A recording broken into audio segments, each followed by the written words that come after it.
हमारी लालटेन भप भप भप भप करती है। ठीक है गुरुजी, अब याद रखूंगा।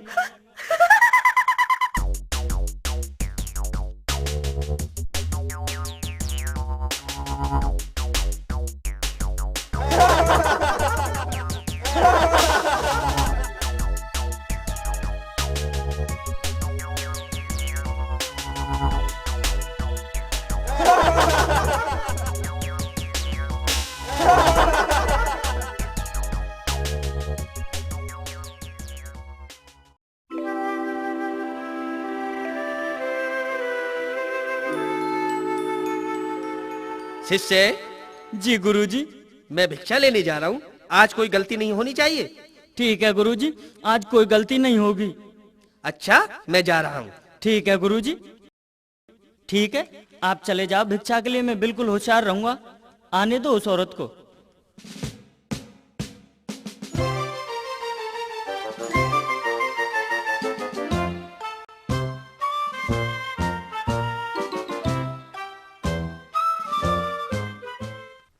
बाबा कैसे बैठे हो? और क्या करूं, नाचने लगूं? तू क्यों आई है यहाँ? बाबा अब तो बेकार में नाराज हो रहे हो। तू यहाँ आई क्यों है? बाबा मैं तो ये कहने आई थी कि आप हमारी बहुत मदद करते हो। कल आप और आपके गुरुजी हमारे घर भोजन करने आ जाओ। ना ना ना ना ना ना, हम तेरे घर भोजन करने नहीं आएंगे। क्यों बाबा? बताऊं क्यों? हमारे गुरुजी फूट रहे हैं। हाँ, हमारे गुरुजी में बत्ती नहीं है। हाँ, और बताऊं, हमारे गुरुजी में तेल नहीं है। हमारे गुरुजी बब बब बब बब करते हैं। हम नहीं आएंगे तेरे घर भोजन करने के लिए। ठीक है बाबा, आपकी मर्जी, मैं चलती हूँ।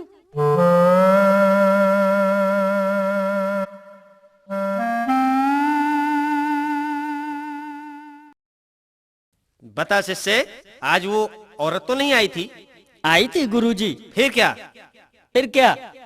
कहने लगी आप और आपके गुरुजी कल हमारे घर भोजन कर लेना। अच्छा, तुमने क्या कहा? कहना क्या था, बहाना मार दिया मैंने। क्या बहाना मारा था तुमने? मैंने कह दिया हमारे गुरुजी टूट रहे हैं, हमारे गुरुजी की चिमनी फूट रही है, हमारे गुरुजी में तेल नहीं है, हमारे गुरुजी में बत्ती नहीं है। हाँ, कह दिया मैंने तो। हमारे गुरुजी बब बब बब बब बब करते हैं। तेरा सत्यानाश हो, खीर की थाली में लात मार दी। गुरुजी आपने ही तो कहा था कोई बहाना मार देना। बेवकूफ, मैंने सामान देने के लिए मना किया था, अबे भोजन के लिए नहीं। गलती हो गई गुरुजी। गलती हो गई, गलती हो गई, छूट गया क्या कर? आगे नहीं होगी गुरुजी। तुम कभी नहीं सुधर सकते। चलो सामान उठाओ और चलते हैं यहाँ से।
गुरुजी, बोल, क्या बात है? नाराज हो मुझसे? हाँ।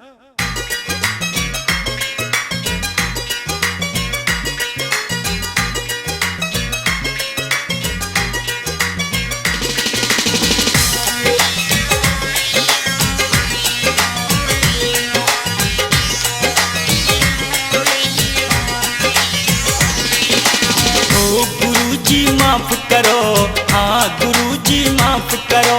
ओ गुरुजी माफ करो, हाँ गुरुजी माफ करो। अब गलती नहीं करूँगा, गुरुजी माफ करो, हाँ गुरुजी माफ करो। ओ गुरुजी माफ करो, हाँ गुरुजी गुरुजी माफ करो, अब गलती नहीं करूँगा गुरुजी माफ करो। ओ गुरुजी माफ करो, हाँ गुरुजी माफ करो।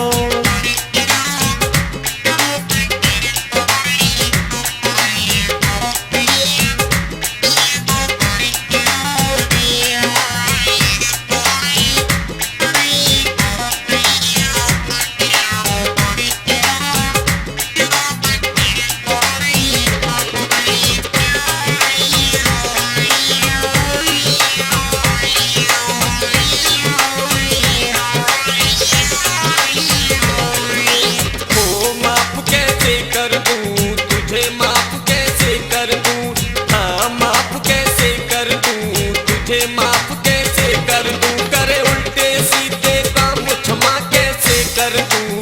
हाँ माफ कैसे कर दूं, तुझे माफ कैसे कर दूं। हाँ माफ कैसे कर दूं, करे उल्टे सीधे काम क्षमा कैसे कर दूं।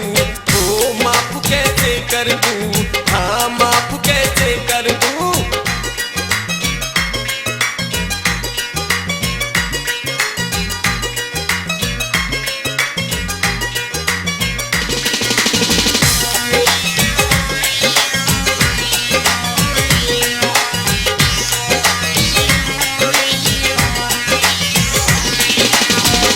बहाने मारूंगा, हाँ कहा अब मानूंगा, हाँ कहा अब मानूंगा, हाँ बहाने मारूंगा। जो आवे चीज मांगने उसको टालूंगा, हाँ बहाने मारूंगा। वो कहा अब मानूंगा, हाँ बहाने मारूंगा। जो भी आवे चीज मांगने उसको टालूंगा, हाँ बहाने मारूंगा। वो कहा अब मानूंगा।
मन से, हाँ टांग दाबू ढंग से।